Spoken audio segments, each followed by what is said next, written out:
Hugo Lloris. On lui a demandé si le danger venait exclusivement, c'est un grand mot, de Lionel Messi. Écoutez sa réponse.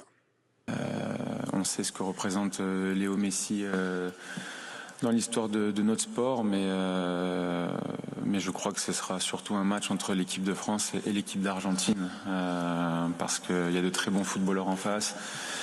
Il y a un vrai état d'esprit et ce sont de vrais compétiteurs et voilà, il y a tout pour un grand match.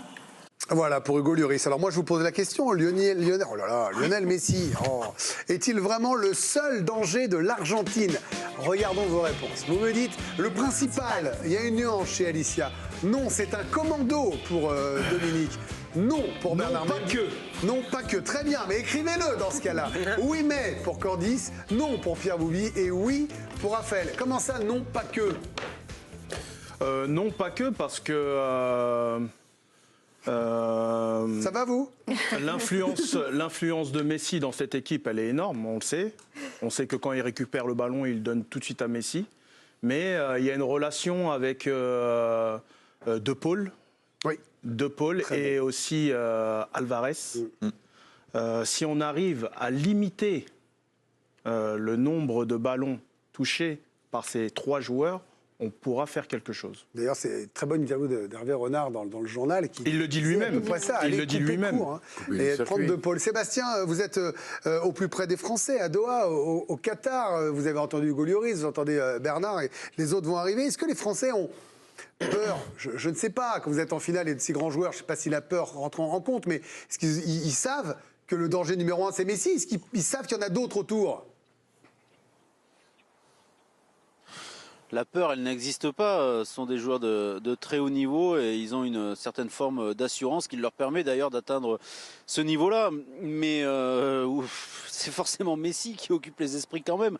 Bien sûr qu'il y a 10 autres joueurs, bien sûr qu'ils vont regarder et qu'ils ont déjà regardé comment évoluer les autres éléments dont vous avez déjà parlé. Mais enfin, si vous réglez le problème Messi, vous réglez quand même une grande partie du problème de l'Argentine. Donc évidemment que de la même manière que du côté de l'Argentine, on se préoccupe de Kylian Mbappé, et ben du côté français, on se préoccupe quand même principalement du cas Messi, bien entendu. Évidemment, Lionel Messi qui est sur toutes les bouches ici en France, et c'est le cas également en Argentine. Georges, vous voyez, là nous sommes à Boulogne-Billancourt, près de Paris. Sébastien est là. Non, Sébastien il est là, voilà. Et Georges est là. Et Georges est donc en Argentine, voilà, de l'autre côté du monde.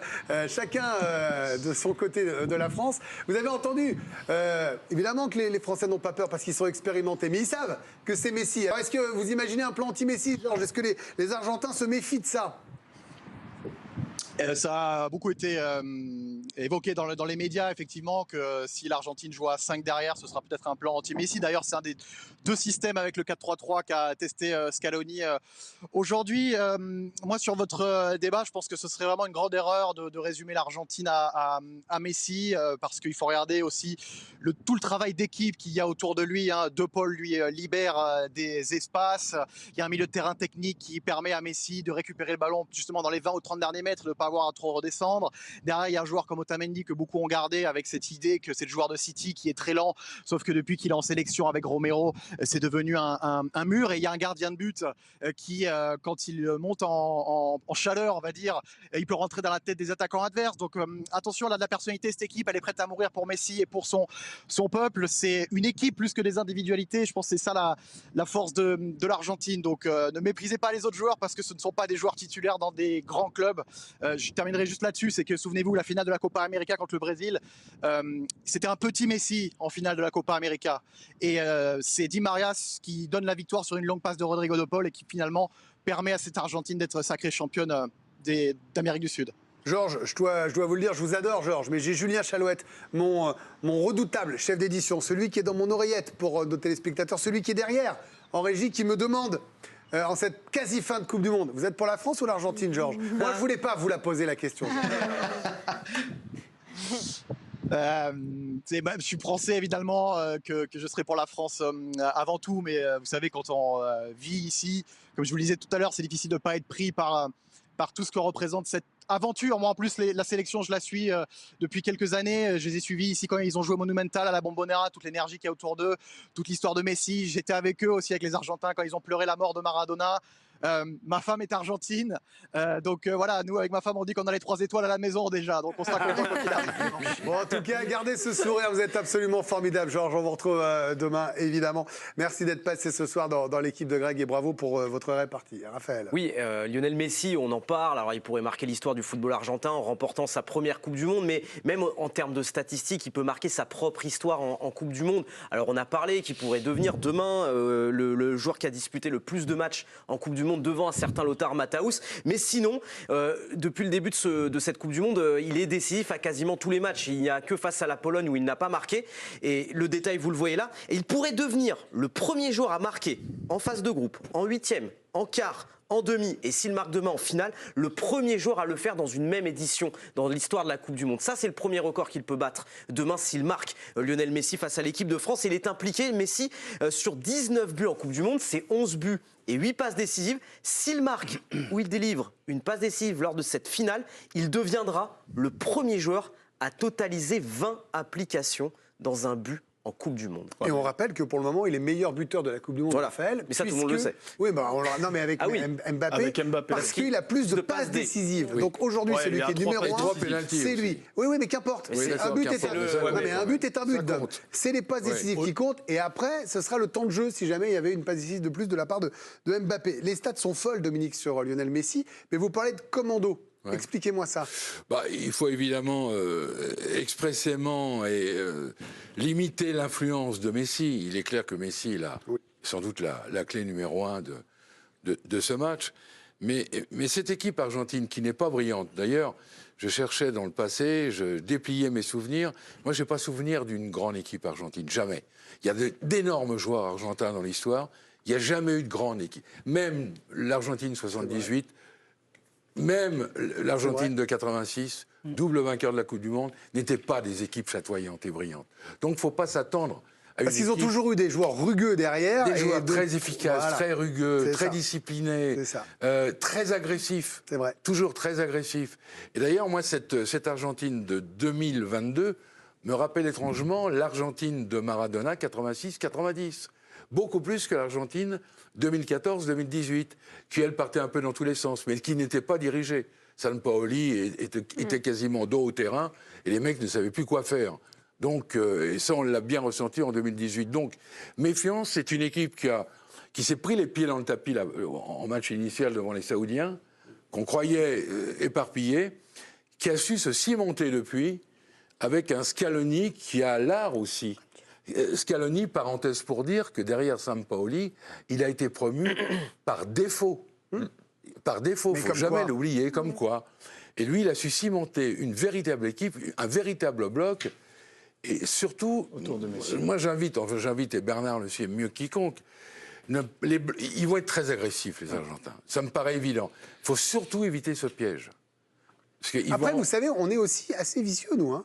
Oui, mais on est autrement. différents, mais autrement. Ouais, autrement. Autrement. Eux, ils y vont avec la bavolaine, nous, on le fait mais eux, différemment. j'allais dire, C'est dans leur Seb qui le culture, disait, dans on y leur allait avec gène. le sourire, nous. Mais on est un peu là-dedans, hein, dans cet esprit-là.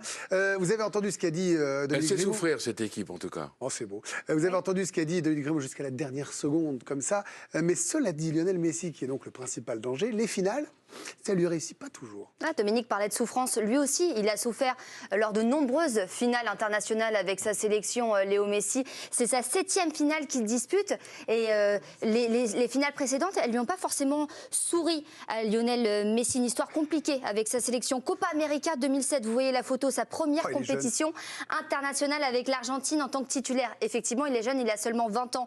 En finale, l'Argentine passe à côté, complètement à côté de son match face au Brésil.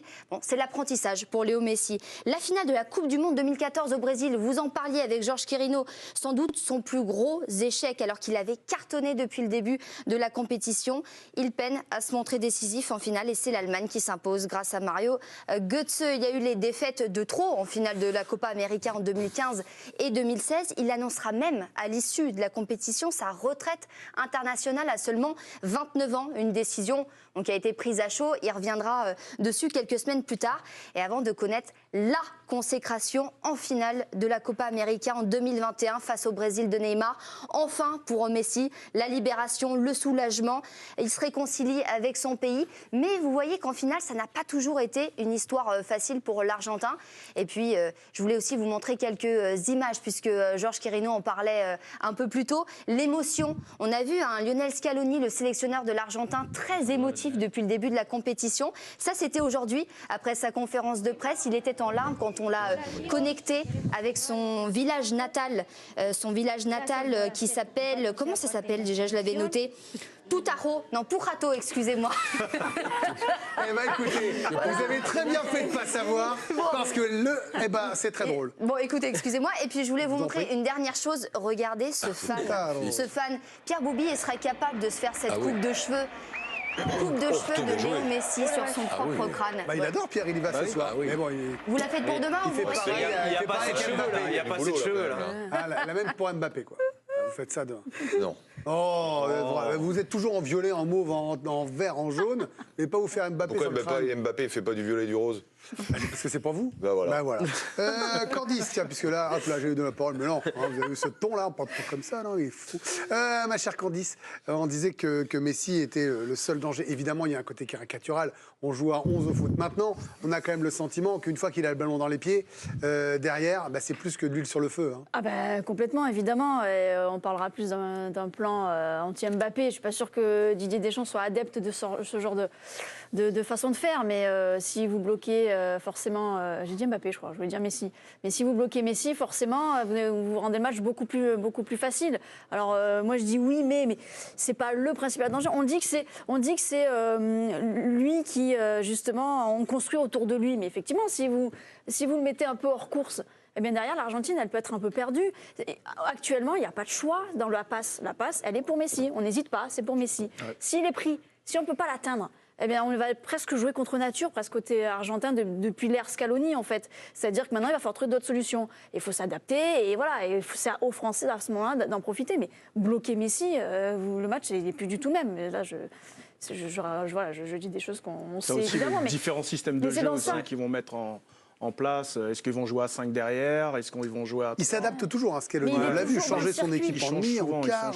Tous les circuits mènent à Messi, donc si c'est coupé... Et des fois à Julian Alvarez, qui a été la révélation de cette équipe argentine, parce qu'on parle du danger Messi, mais Julian Alvarez a gagné sa place de titulaire au fur et à mesure du tournoi. Il a marqué 4 buts, il est plutôt régulier. Après, on parlait souvent, vous savez, offensivement du banc de l'équipe de France, qui n'était pas forcément performant, Kolo Muani nous a fait mentir. Mais le banc des attaquants argentins n'est pas très performant aussi. Di Maria n'est pas dans sa Coupe du Monde, alors il a connu pas mal de pépins. Lautaro Martinez a perdu sa place de titulaire. Papou Gomez, qui était titulaire lors du premier match, lui aussi n'a pas été bon. Et puis Dybala vient juste de reprendre la compétition. Donc eux, ils ont un souci. S'il n'y a pas Messi, s'il n'y a pas Alvarez, sur le banc, pour l'instant, ça ne répond pas présent. À l'heure actuelle, on va rester prudent. C'est plus des jolis noms que des joueurs efficaces. Espérons que ça reste comme ça jusqu'à demain soir. Sébastien Tarago, vous avez entendu les propos de Georges et du plateau. Est-ce que Didier Deschamps, est-ce que ça vous est revenu aux oreilles, aurait pu imaginer un plan anti-Messi? Le mot veut tout dire et rien dire, mais est-ce qu'il y a une concentration particulière et des joueurs qui auront une mission particulière? Évidemment, je vous invite à retrouver une interview que Didier Deschamps avait donnée à France Football, à Patrick Urbini, je crois, au cours de laquelle il revisitait le France-Argentine de 2018.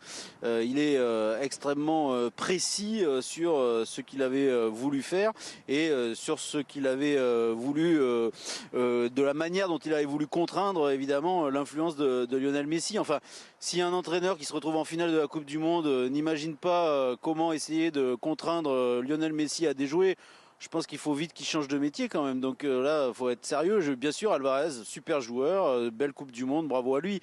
Mais enfin, j'ai l'impression de dire que la pluie, ça mouille au moment de vous dire que, évidemment, Didier Deschamps va s'intéresser au cas Messi. Et la pluie, ça mouille, vous avez raison. Et je rajouterai même que le feu, ça brûle. Du coup, Pierre, qui s'occupe de Lionel Messi, là, quand on voit la composition? Comment est-ce qu'on y va? Qu'est-ce que vous aimeriez? Moi, j'aimerais qu'on assume notre identité de jeu. Je pense qu'on a les moyens. De toute façon, Messi, si on met quelqu'un à ses bases, qu'il est capable de décrocher quasiment entre les deux défenseurs centraux pour prendre le ballon et faire le jeu. Donc il peut aller à droite, il peut aller à gauche. Si on met un mec qui lui colle au basque, qui va avec lui aux toilettes, à un moment donné, ça va nous faire déjouer plus qu'autre chose. Moi, je pense qu'il faut qu'on assume notre rôle. Mais moi, je suis pas catégorique sur le fait que Messi fasse, alors qu'il attire l'attention et qu'il ait une place importante dans la réflexion française. Je veux bien.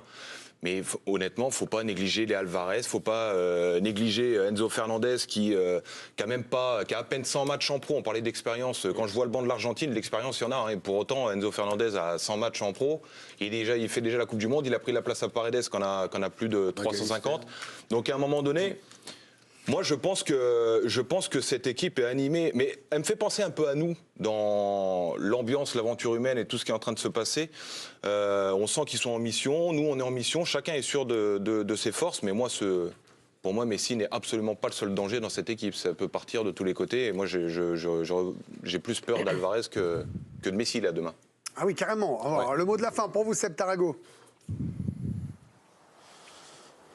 Non, mais c'est audacieux de la part de Pierre de dire que Alvarez est donc un plus grand joueur que Lionel Messi. Mais pourquoi pas, il a peut-être raison. Mais pour être plus sérieux par rapport au schéma de jeu tactique, vous posiez la question de qui va s'en occuper. Évidemment qu'il n'y aura pas un joueur qui va s'occuper de Lionel Messi. Il n'y aura pas de marquage individuel, ça va de soi. Mais le rôle d'Adrien Rabiot sera évidemment très très très important pour essayer de contraindre Lionel Messi. Je pense, Serge, je me permets, hein, il n'a pas dit que c'était un plus grand joueur. Il a dit que demain, il estimait qu'il était peut-être plus un gros danger. C'est son point de vue. Hein. Mais je le chambre, évidemment. Allez, on vous retrouve dans un instant parce qu'on est encore plein de thèmes au chaud. Hein. Alors là, je vois qu'il y a du vent à Doha. Restez au chaud et nous, on revient dans un instant. Pour le moment, on joue. Les cheveux, j'ai un gros problème de cheveux. Ouais. C'est pas grave.